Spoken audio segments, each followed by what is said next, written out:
I was caught off guard today by all of the Viking jerseys, but then it occurred to me I am in Minnesota.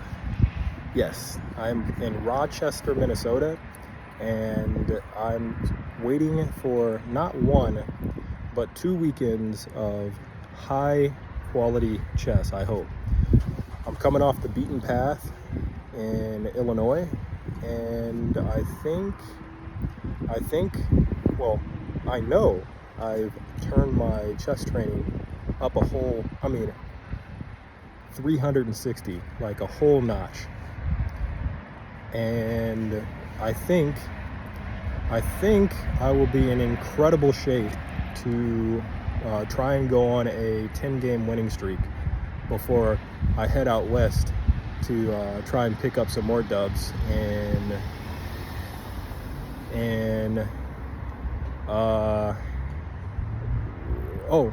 Omaha, Nebraska. Yes.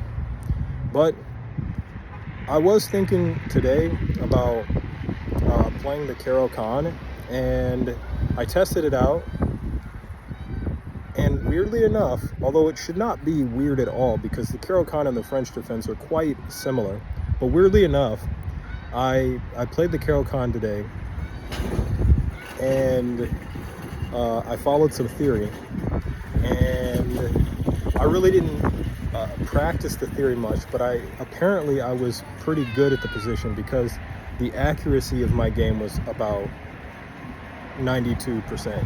So take a gander at these goods. All right, disclaimer.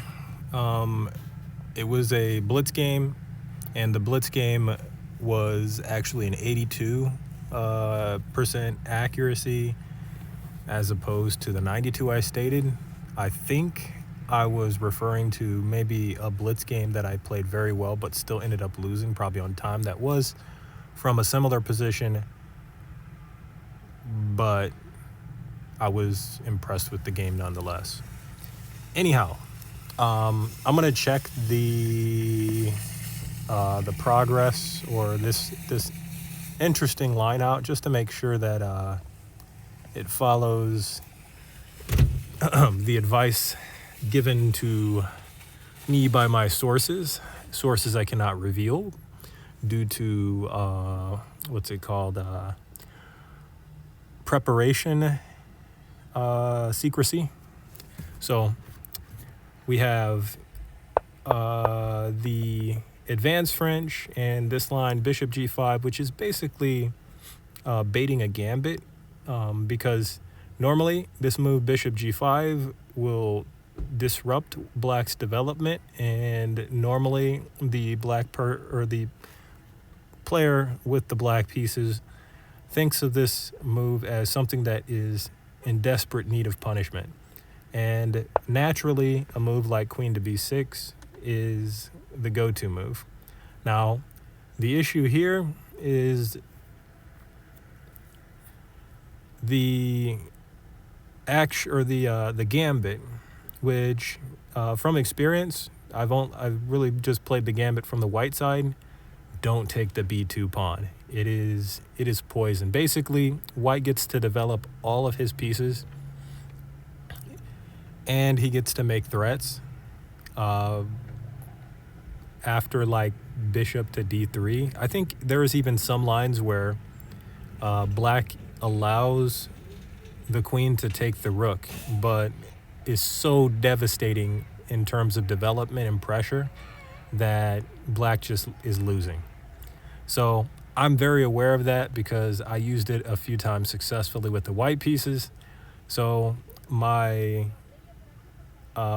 response is usually the attempted punish, which is taking on d4 and just being modest in terms of the material advantage.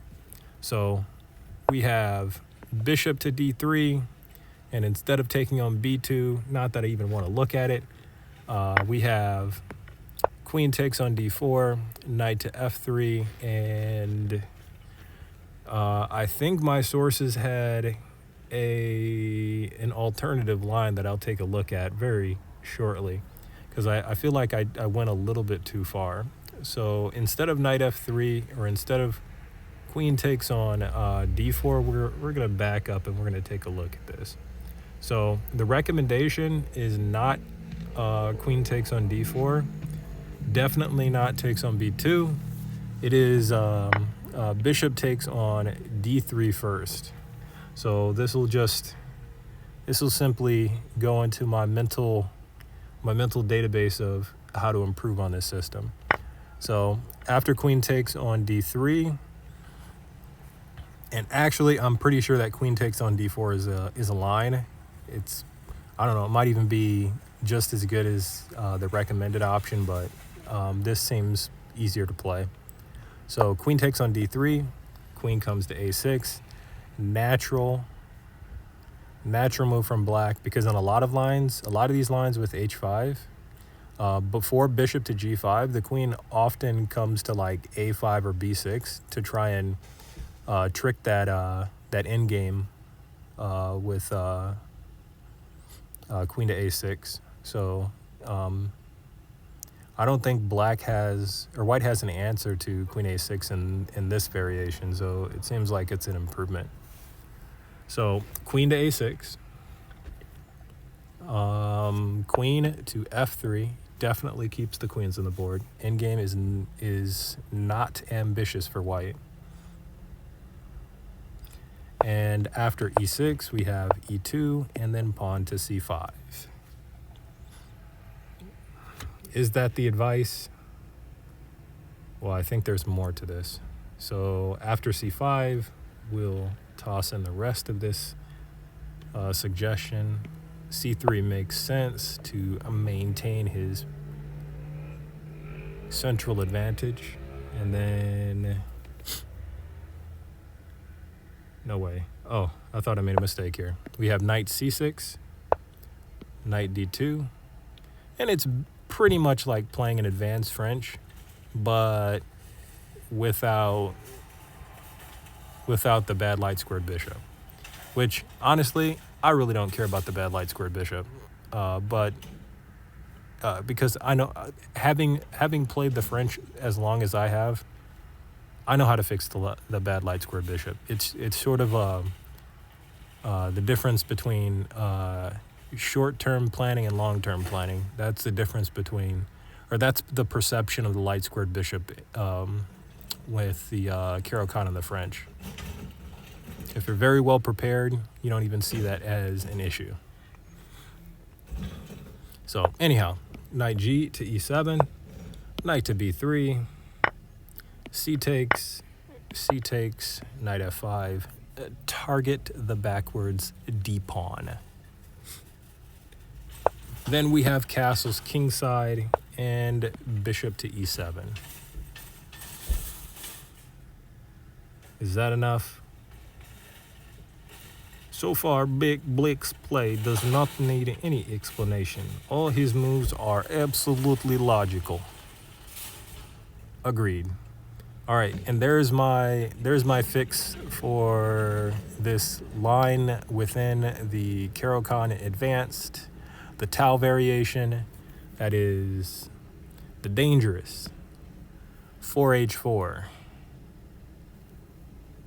and the provocative 5 bishop g5.